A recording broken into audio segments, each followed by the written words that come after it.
In the year 2147, the galaxy was a sprawling network of alliances and rivalries, where humans had long since ventured beyond Earth's crumbling atmosphere. The Interstellar Federation, a fragile coalition of species from across the stars, governed trade routes, enforced peace treaties, and mediated disputes that could erupt into cosmic wars.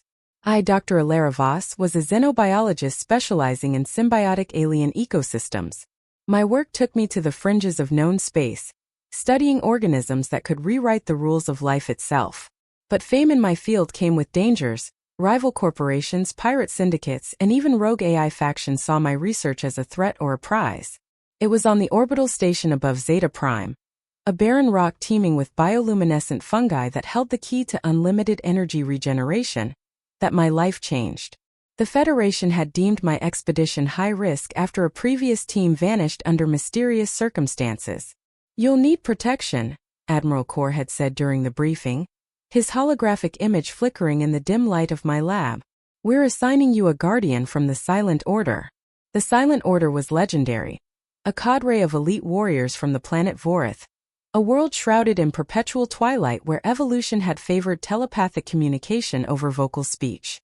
Vorathians were towering beings, their skin a shimmering iridescent blue that shifted with emotions, camouflaging them in shadows.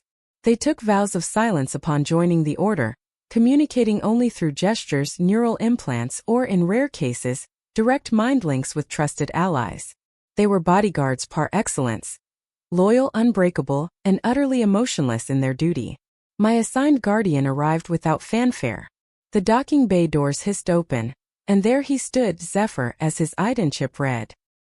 He was over 7 feet tall, his muscular frame clad in form-fitting armor that absorbed light like a black hole. His face was angular with high cheekbones and eyes like polished obsidian, reflecting the station's artificial glow. No words escaped his lips. He simply nodded, his presence a wall of quiet intensity. I felt a shiver run down my spine, not from fear, but from the sheer otherworldliness of him. "Welcome aboard," I said awkwardly, extending a hand. He didn't take it.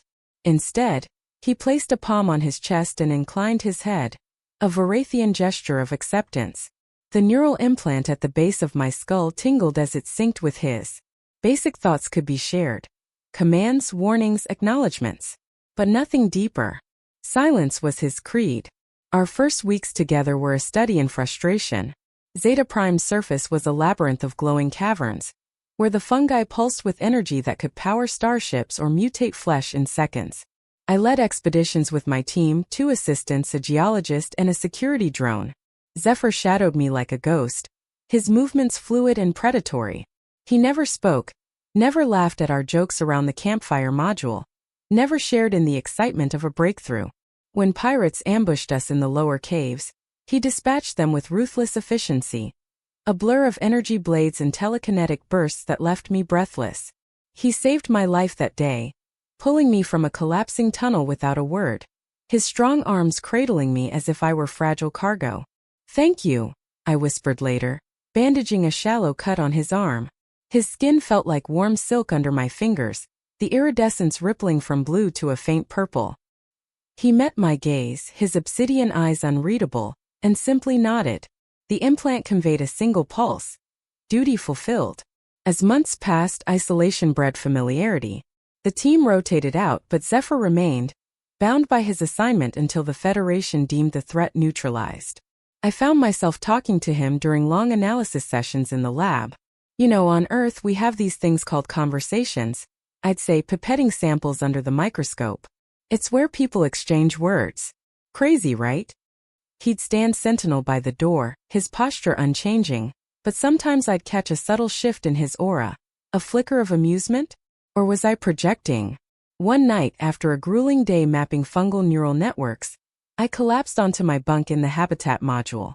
The station's artificial gravity hummed softly, mimicking Earth's pull. Zephyr positioned himself outside my door as always. But sleep evaded me. Nightmares of the vanished team plagued my mind. In a moment of vulnerability, I reached out through the implant. "Are you ever afraid?" No response. Just silence. Frustrated, I stormed out. "Why won't you talk to me? Am I just a job to you?" My voice echoed in the corridor. He turned, his eyes locking onto mine. For the first time I felt a probe, a tentative mental touch like a whisper in my thoughts. Silence protects. Protects what? I demanded. From attachment. From pain. It was the closest thing to a conversation we'd had. I retreated to my bunk, heart pounding, wondering what pain a being like him could know. The middle of our story unfolded amid escalating dangers. Intelligence reports trickled in. A syndicate called the Void Cartel was targeting my research, believing the fungi could be weaponized into a biological plague. They infiltrated Zeta Prime's defenses, sabotaging our equipment and picking off isolated patrols. My team dwindled. Fear drove some away, accidents claimed others. Zephyr became my constant shadow, his presence a bulwark against the encroaching chaos. During a reconnaissance mission into the deepest caverns, we discovered the truth about the vanished team. Their remains were fused into the fungal matrix, bodies preserved in a grotesque symbiosis. The fungi weren't just energy sources, they were sentient, a hive mind that absorbed knowledge from those it consumed. As we analyzed the site, the ground trembled. Tendrils erupted, lashing out with bioluminescent fury. My assistant screamed as spores filled the air, inducing hallucinations. Zephyr fought like a demon, his energy blades slicing through the growths. But the hive mind adapted, targeting his neural implant with psychic feedback. He staggered, clutching his head. I dragged him to cover, my hands glowing with the emergency bioshield I jury-rigged from fungal samples. "Hold on," I shouted, injecting him with a stabilizer serum. In that moment our implants overloaded, forging an unintended deep link. His memories flooded me. Voritha's endless nights, where silence was survival against predatory thoughtsbeasts that preyed on vocal minds. His vow to the Order, taken after losing a sibling to a betrayal born of spoken secrets. And beneath it all a quiet longing for connection, for something beyond duty. I shared mine in return. Earth's polluted skies, my parents' death in a corporate raid, my drive to heal worlds through science. The link stabilized him, and together we repelled the assault, using my knowledge to disrupt the hive's frequency. Back at base, the link lingered, a bridge we couldn't fully sever. Zephyr's silence remained, but now it was laced with meaning. Gestures became conversations. A tilt of his head asking if I was okay, a hand on my shoulder conveying reassurance. I taught him human customs, sharing meals, stargazing through the viewport. He'd point to constellations, his mind projecting Vorathian myths. Tales of star-crossed guardians who broke vows for love, only to face exile. Tension built as the Void Cartel closed in. Their leader, a cybernetic warlord named Vexer, broadcast an ultimatum. Surrender the fungal core, or Zeta Prime would burn. We fortified the station, but betrayal struck from within. My geologist, coerced by bribes, sabotaged the shields.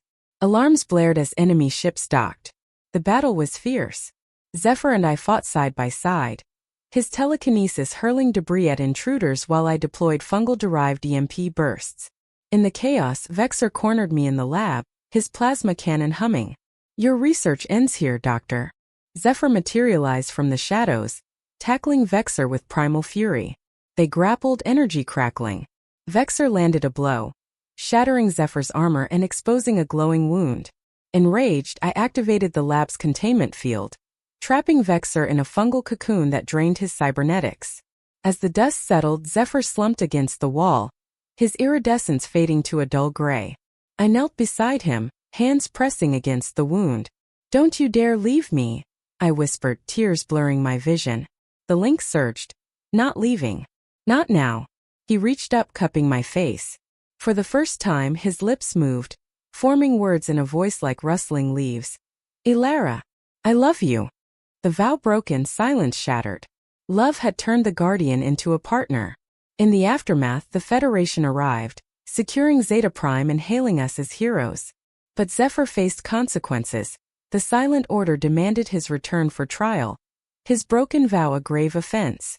We fled to the neutral zones, where alliances didn't bind so tightly. On a verdant world called Elysium, we built a new life. I continued my research, now with fungal allies tamed through understanding rather than conquest. Zephyr, free from his oath, spoke sparingly but deeply, his words a treasure after so long in silence. Our love was a fusion of worlds, human passion and Varathian depth. We explored stars together, guardians no longer of duty, but of each other. In quiet moments under alien skies he'd whisper, "Silence was my shield. You became my voice."